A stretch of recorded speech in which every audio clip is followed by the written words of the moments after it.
거 아니냐라고 이야기한다든지 질책한다든지 비난한다든지. 그런데 진실은 그게 아닌데도 그런 일들이 일어납니다. 그리고 우리는 그런 것에 분노합니다. 그런 역사적인 흐름을 청산해야 하지 않나? 화살은 이기적이고 반민중적인 파쇼 세력에게로 향해야 하지 않나?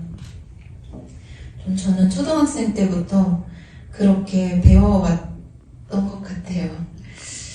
그래서 기지촌 역사를 지우고 싶다 이렇게 이야기할 때는 저는 그게 그 질책과 비난을 다시 피해자들에게로, 미군 위안부들에게로 돌리기 때문이 아닌가 하는 질문을 던지고 싶었습니다. 질책과 비난을 받고 청산되어야 할 건 그 국가폭력을 주도하고 동조한 쪽이라고 생각하고요. 그런데 그걸 피하고 싶으니까 지우고 싶은 게 아닌가라고 생각을 하게 됩니다. 그래서 좀 박정희 얼굴을 많이 넣었어요. 이제 앞으로 동두천에 방문하는 분들이 어떤 것을 발견했으면 좋겠나요? 하여튼 말씀을 하시는 걸 들으면서 그런 생각이 드네요. 그 개미지옥이라는 거 있지 않습니까? 그 모래 속에 발을 디밀면 그냥 빨려 들어서 죽지 않습니까? 그러니까 그게 지금 이제 동두천에서 그동안 기지촌에서 일어났던 일을 쫓아를 보면 미군 위안부 여성들이 가장 큰 폭력의 피해자였고, 실제 그 사람들의 그 희생을 통해서 국가는 불을 취했죠. 그러나 국가만 불을 취한 건 아니죠. 그 사람들을 폭포주라는 사람들, 어쨌든 그 사람들 통해서 주변에 이익을 취했던 사람들이 있고, 국가가 그런 또 다른 더 큰 이익을 취했는데, 그러면 그 다음 배경에는 무엇이 있느냐? 미국이 이제 그런 냉전 체제를 통해서 이익을 추구하고 패권을 잡으려고 하는 더 큰 이익, 마치 개미지옥의 그 깔때기처럼 있는 것처럼 맨 마지막에 종국에 무엇이 있느냐, 이런 생각이 좀 들었고요. 지금 이제 동두천에 와서 사람들이 뭘 보면 좋겠느냐, 하는 거는 실제 이제 와서 성병관리소도 보고 동두천에 다른 승리의 역사가 있는 이런 자리도 보고 보시되, 구조적인 것들, 이런 이제 그 촘촘하게 엮여진 그 개미지옥의 많은 것들이 그 안에서 개미지옥 역할을 하는 데서 다 서로의 이익을 나눠 가지고 가고 있고, 그 안에 미군 위안부 여성들한테 책임을 묻는 거예요. 그 사람들, 미군 위안부 여성들은 아니 자기네들이 안 했으면 되지, 그런 사람들을 왜 기억하자고 그래, 이렇게 얘기하잖아요. 똑같습니다. 아니 개미, 네가 그리 안 갔으면 됐지, 딴 데 갔으면 네가 개미지옥에 안 왔으면 됐지, 왜 와가지고 여기서 왜 뭐라고, 이런 얘기랑 똑같다는 생각입니다. 그래서 지금 이제 그런 사회적인 어떤 층층의 또 구조들을 좀 볼 수 있으면 좋겠다 생각이 들고요. 그게 이제 또 헬조선이라고 하고, 또 우리 사회가 또 너무 이제 자본주의, 전민 자본주의라고 하듯 어쨌든 그런 식의 사회적 구조는 비슷한 어느 영역에도 다 있다고 봅니다. 그게 그 자본의 지금 뭐 비정규직 또는 뭐 또 하청의 문제, 안전을 탁 뒤로 미루는 문제 똑같지 않겠습니까? 그 이익을 위해서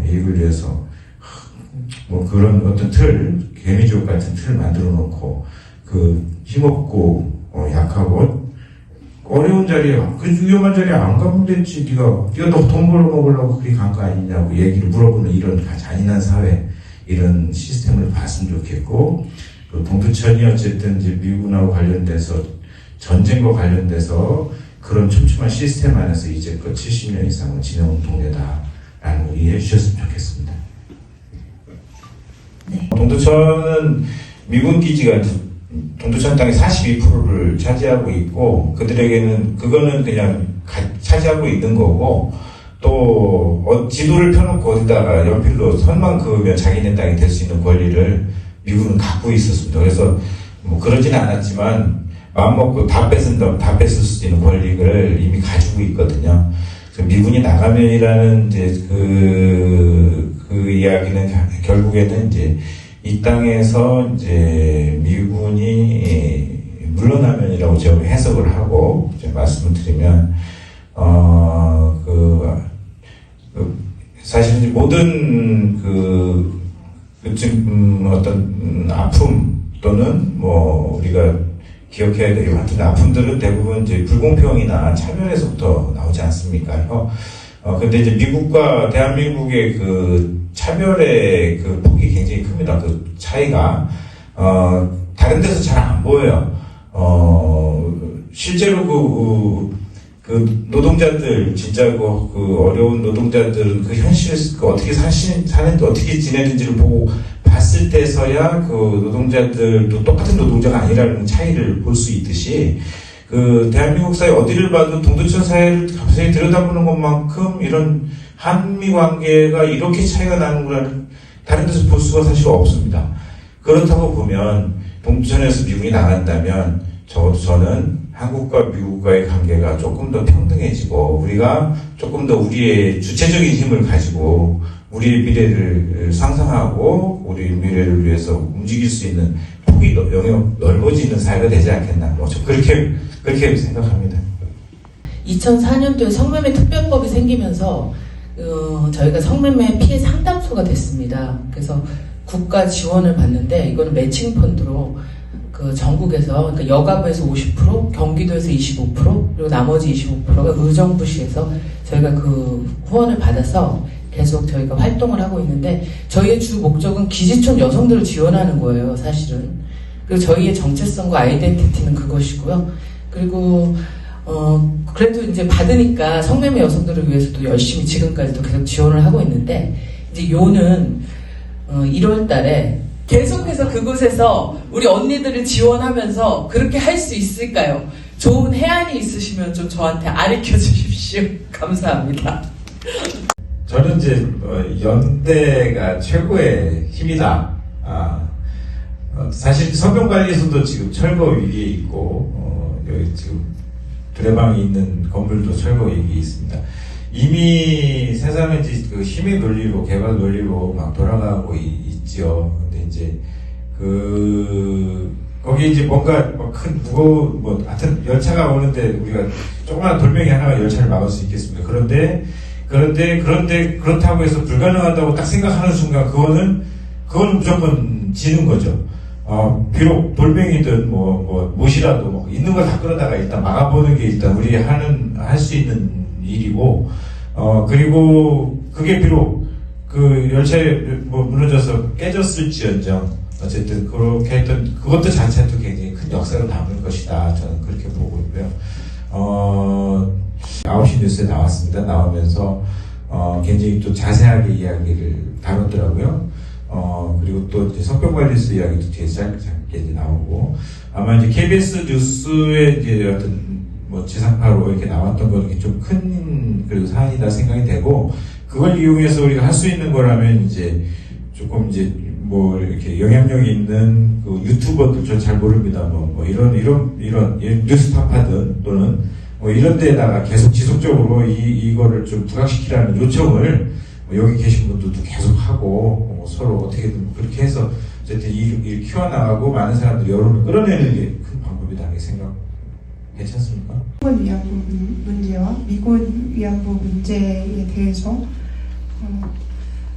같은 피해를 받고 있는 이런 사람들의 이야기임에도 불구하고 어느 순간 한 국가의 이야기는 좀 모두가 다 하지 않으려고 하는 듯한 그런 느낌을 많이 받으면서 살고 있었어요. 어느 순간 미국이라는 국가의 실책을 이야기하는 것이 이 나라에서는 맨날 당연하지 않은 일들로 좀 치부되는 그런 분위기가 있었는데 어쨌든 이런 영화를 통해서 우리의 삶을 파괴하는 그런 일들을 자행했었다는 것, 그런 걸 또 이 국가가 나서서 동조를 하고 함께 따르면서 현재까지도 그런 피해에 대해서 묵인하고 이런 걸 안 좋은 역사라고 이제 지우려고까지 하는 이 일련의 과정들을 결국 가시화했다는 것에서 굉장히 인상 깊게 보고 봤고 정말 저도 다른 후배들과 함께 더 많이 나누고 싶다라는 생각을 많이 하게 되는 영화였습니다. 그렇게 해서 좀 질문이 하나가 있는데요. 이런 되게 지금 또 영화에서 나온 동두천도 그렇고 이제 또 다른 단체에서도 그리고 다른 지역에서도 많이 말씀을 해주신 것 같아요. 이 미군이 주둔하고 있던 그런 공간 속에서 이제 여러 이야기들, 문제점들이 많이 나오는데, 근데 저는 그게 다 이제 미군이 주둔을 하고 있다는 은연중에 그 가정 하에 계속 이 문제를 논의하다 보니까 어느 한쪽에 이런 문제를 해결해라 말아라 라고 계속 어떻게 보면은 또 미루기도 하면서 이 이야기들이 더 어렵게 흘러가는 것 같다라고 생각이 듭니다. 그래서 우리가 지금 이야기를 하고자 하는 것은 결국에 이 미군이 나가기로 했고 그렇게 해서 이 나가고 난 이후의 이야기들을 계속 하고자 하는 게 더 중요하다고 생각이 듭니다.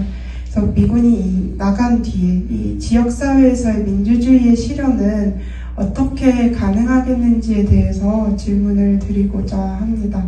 저는 김대영 선생님께 질문을 드리고 싶습니다. 실제로 이제 동두천에서도 미군 기지 반환 문제는 굉장히 큰 사안인데도 불구하고 시민들의 의견들이 어디에 접목될 수 있는 영역들이 없어요. 소수의 그냥 물론 이제 우리가 선출했던 공무원들이나 그 시장이나 이런 사람들이긴 하지만 그 소수의 잠시 한 5년이든 잠깐 이렇게 권력을 주었다 가는 사람들이 모든 결정하고 나가는 식의 방식밖에 없는 겁니다. 그 민주주의 관점에서 봤을 때 그건 대단히 잘못되어 있다.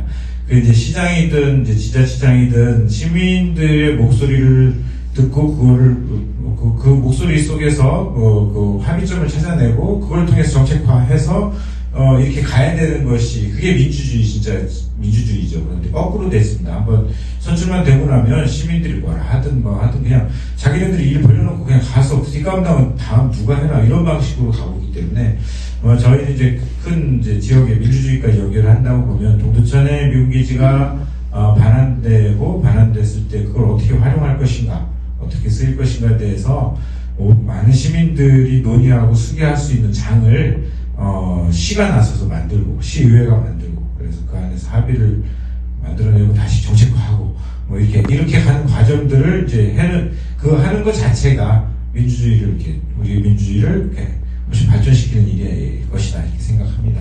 네. 미군은 870만 평이라는 캠프 허비 땅을 가지고 있습니다. 그런데 6만 평이라는 되는 땅을 반환하지 않고 15,000평은 쪼개서 반환하고 나머지 45,000평은 지금 그 무인 정찰기 활공장으로 쓰고 있거든요. 그러면서 그걸 내놔라라고 하는 시민들을 향해서 그러면 대체 부지를 주면 나갈게 이렇게 하고 있습니다. 이제 그 말씀을 드리는 이유는 아까도 말씀드렸지만 가장 이제 지금 그 불평등, 나라와 나라, 미국과 우리가 어떤 관계에 있는지를 정확히 볼 수 있는 지점을 동두천에서 찾아보시라. 저희는 지금 그걸 보고 있고, 그거 하나를 시정시켜 나가고 하는 것이 분명히 대한민국의 미래의 큰 하나의 발걸음이 될 수 있을 것이다. 동두천 민주시민회나 그 이전에 그 시민들이 저항하고 했던 그 연장선상에서 우리 지금 하고 있는 캠프 모일의 반환 문제가 굉장히 같은 본질의 사안이다 이런 것 좀 이해해 주셨으면 좋겠고요. 관심 가져주시고 저희 화요일 두 번째 화요일 매달 캠프 모일을 이렇게 팽팽 돕니다. 마치 그 성경에 나오면 여리고성 무너뜨리듯 지금 무너뜨리고 있는데요. 잘 무너지려나 모르겠습니다만 언젠가 무너질 거라 생각하고 안 무너지면 무너질 때까지 돈다 이렇게 생각하고 있습니다. 어쨌든 네 고맙습니다. 네. 예를 들어서 그 군산에 여행 갔을 때 군산 근대역사 박물관에 갔어요. 근데 거기 군산 근대역사 박물관은 이제 16세기, 18세기 이때 그 이제 지역의 역사를 깊게 그리고 이 지역 주민들의 이 땅에 사는 사람들의 본질을 이렇게 들여다보는 예를 들면 의병운동이 언제 일어났고 의병운동이 왜 일어났고 있었고 그 사람들이 어떤 마음을 가지고 있었고 여기서부터 다뤘더라고요. 그래서 그 역사가 현대까지 흘러오고 그 정신이 현대까지 흘러오고 이런 이야기들을 다룬 박물관이었는데 그걸 보면서 그리고 그런 게 있었고 또 그 전에 순천에 갔는데 순천에서 꼬막 식당을 가서 꼬막 너무 맛있는 꼬막을 식사를 많이 했는데 그걸 이제 먹으면서는 동두천에서는 특산물을 뭘 팔면 좋을까 막 이런 이야기를 했거든요. 그래서 그런 이제 순간순간들에 그 박물관을 보면서는 동두천 역사도 이때로부터 다뤄지면 좋겠다. 그래서 동두천에서 의병이 3번 있었다고 했죠. 그래서 그리고 그 의병이 되게 그 경기 북부에서 가장 큰 의병 운동이었다고 하더라고요. 그래서 그런 정의롭고 슬기로운 그런 본질적인 속성, 그런 정신들이 계승되고 있다라고 하는 것, 그런 이야기들이 다뤄졌으면 좋겠다라고 하시더라고요.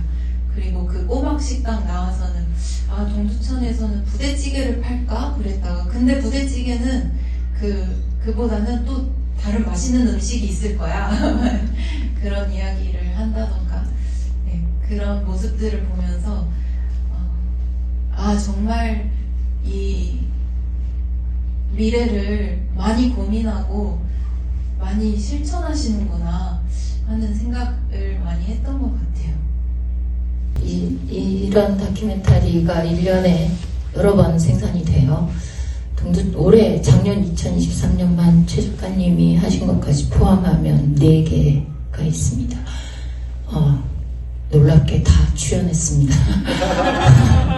근데 이제 이런 다큐멘터리를 찍고 나면 저는 동두천에 오시는 분들을 모시고 평화나 역사를 얘기하는 장소를 탐방하는 일을 많이 하고 있는데요. 늘 말할 때마다 이 지금 온 장소로만 동두천을 기억하면 안 된다는 말을 일상 합니다. 이유는 동두천이라는 도시에 그리고 이게 한반도에 있는 많은 미군 기지가 있는 곳에 기지촌이 있는 도시들을 한 면으로 바라보게 되는 실수를 범할 수 있기 때문입니다.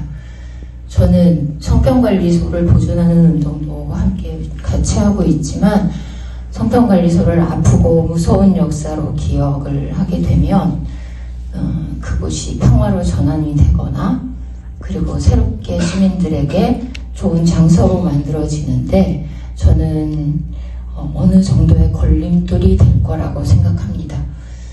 여기에 동두천은 기지촌으로 미군 기지로 인해서 만들어진 도시이기도 하지만 이 안에서 살아왔던 사람들은 본인들의 삶을 너무나 치열하고 열심히 살았습니다.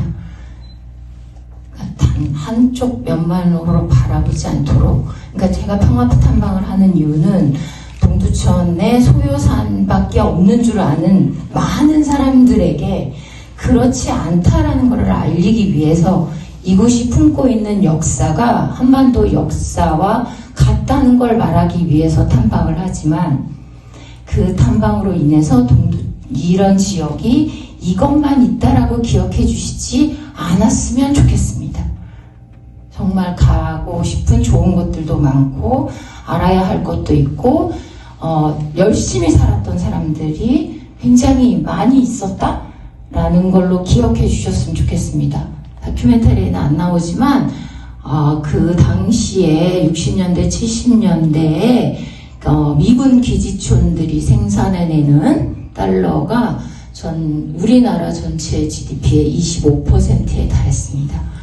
그러니까 얼마나 열심히 살았는지 물론 거기에 많은 기지촌 여성들의 희생과 아픔과 막 생각하면 속상한 것들이 너무 많이 들어있지만 그렇게 기억해 주시기를 정말 바랍니다.